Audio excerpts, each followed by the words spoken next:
Welcome to Radio Free HPC. This is where we talk about supercomputing, high-performance computing, and other technology topics. I'm your Toastmaster, Rich Bruckner from Inside HPC, with my co-hosts, Dan Olds from Gabriel Consulting and Henry Newman from Instrumental.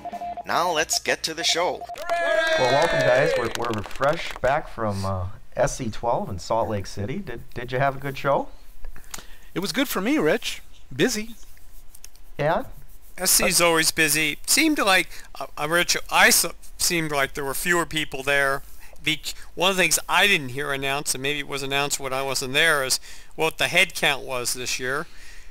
I thought it was surprising. They always announce the head count. Oh, I sat through a press conference on Monday, and the number they threw out there was, I believe it was 9,333 or something. So down about 3K. I'm actually thinking it was probably closer to 8. I think that 9,000 number included all the caterers and everybody that was moving boxes in and out, all the day laborers and stuff.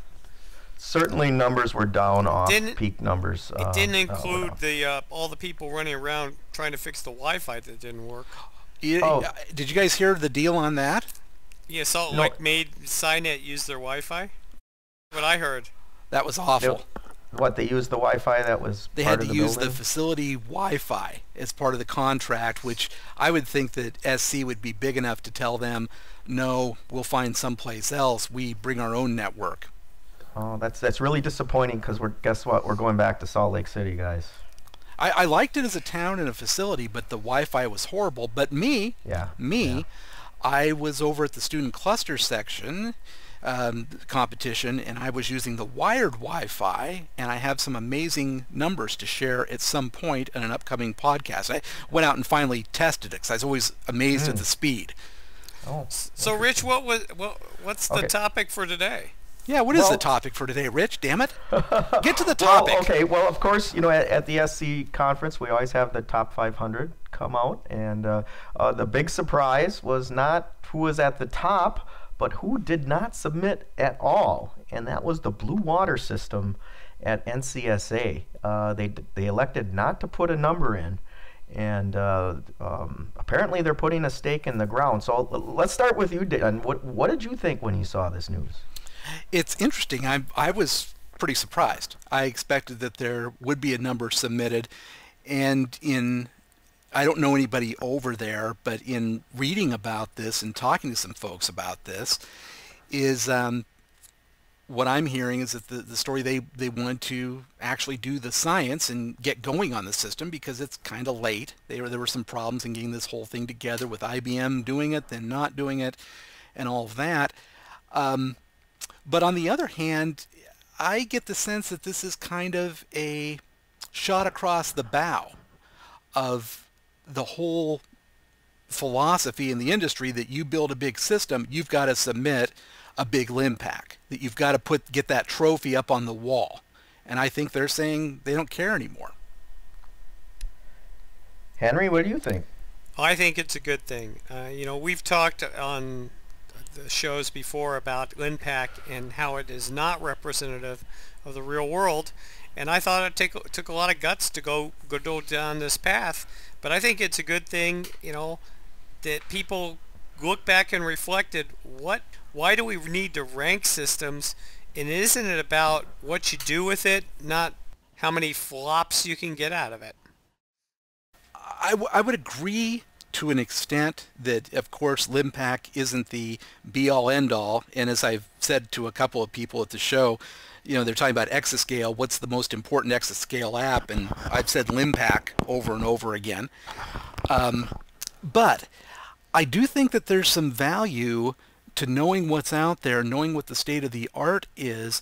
I think that helps secure money to build these systems, and I think that it has that race to the top of the charts has also helped push innovation. Well, you're definitely right there, Dan. And yeah, I'm not going to take that, Henry. I'm not going to disagree with Henry either. But my first reaction when I saw Blue Waters didn't submit is, oh my gosh, they must have gotten a really lousy number. Yeah. And they decided to not give one. Well, I've since learned at least I've been told that that is not the case. There has not been a big a LINPACK run on the entire machine. So they haven't done it at all. That's correct. And I think it'll be part of the acceptance, but not the whole machine. I think they have to do something with LINPACK. They have to do HPCC. They probably won't publish anything. I think probably they have to do HPCC. Sure, LINPACK's a piece of it, but it doesn't mean they have to publish it. So Bill Kramer, who's the lead over there, he wrote a pretty short little editorial about, does top 500 even matter? And we're about what you said. We're doing science here, and it's time to stop this train. I think though that Dan, let me ask you something. Sure. Is every HPC system required to run in operation? Do we need to do any I/O? No. We don't need to do anything. Yes, Okay. we do. The We Earth do simulator was the last supercomputer with no I/O. I think it didn't even have an internet connection. I will say we do need to do I/O. Yes. Well, we do need to do I/O. We have to at least checkpoint jobs because they're not all going to finish.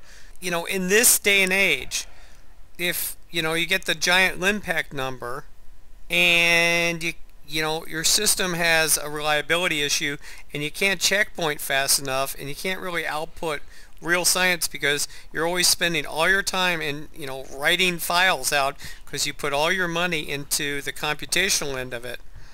What good is it?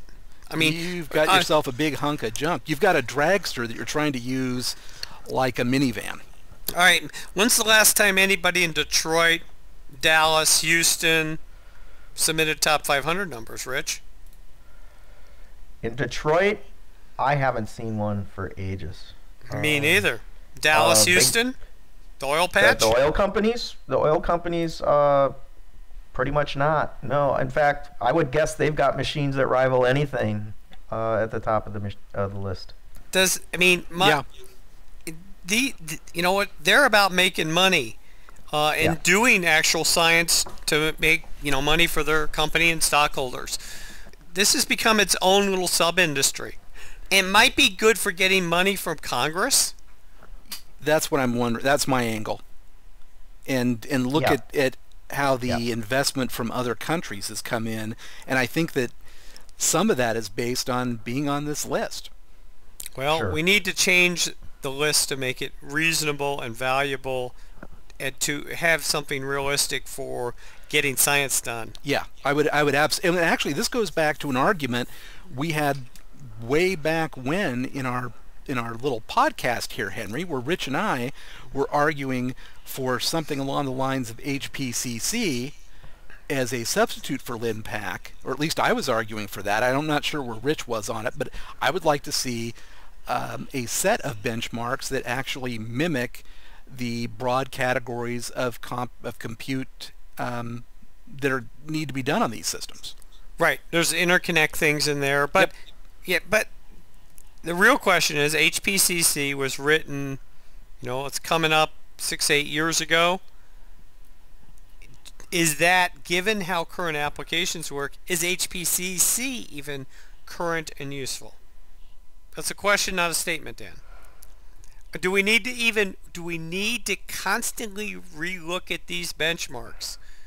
I mean, the HPCS machines are close to being delivered. Is it time to look at another set of benchmarks for the next generation machine? HPCC was for HPCS. I think it probably is.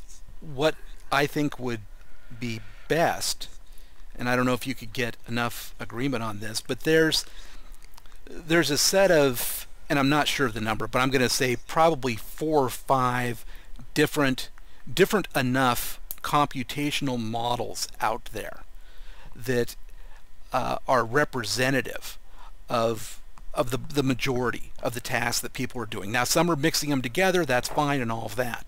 But what I would like to see is to actually do benchmarks based on the leading apps in those computational models. And I think that would truly be instructive. Dan, this is one of the few times I've got something. Wait, say it again? I'm going to agree with you. Holy Is that crap. going to happen? Wow. That's the first time, I think. Wow.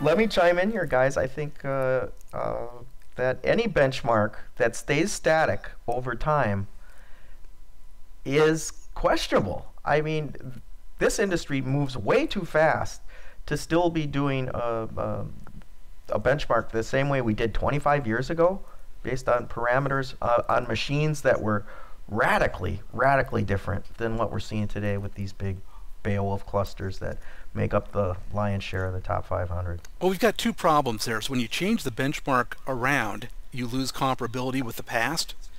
And then the other thing is, if we have a set of several benchmarks, how much time is it going to take to run them?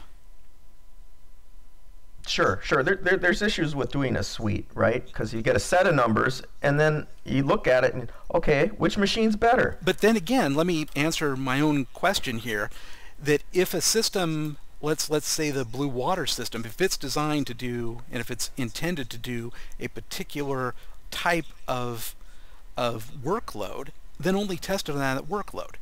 It doesn't make any sense to run a LINPACK on it if that's completely alien to what it's going to be doing. So they'd only be selecting one, maybe two of that suite of 3 or 4 or 5 general benchmarks to run. And we would have, I mean, if it were me, I'd have separate lists for each of those. You still agreeing, Henry, or not? I'm still agreeing with you, Dan. It's sad. Yeah. Wow. What a precedent there. Well, I think we're going to see, hopefully, a force function here. This move by NCSA with Blue Waters may not be the last machine we see doing this, and you might see that organization be more open to exactly what Dan is suggesting here.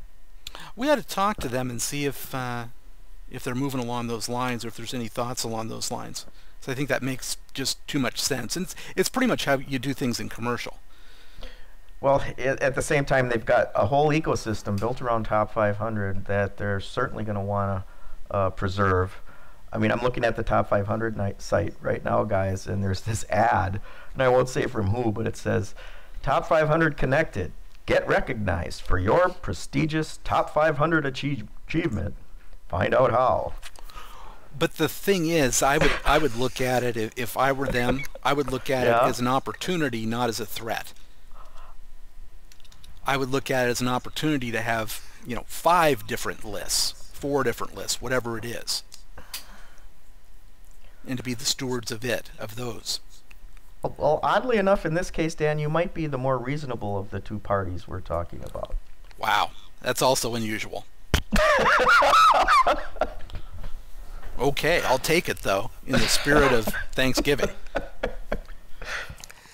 Well, I think we've beat this horse to death, and we've talked about it enough times.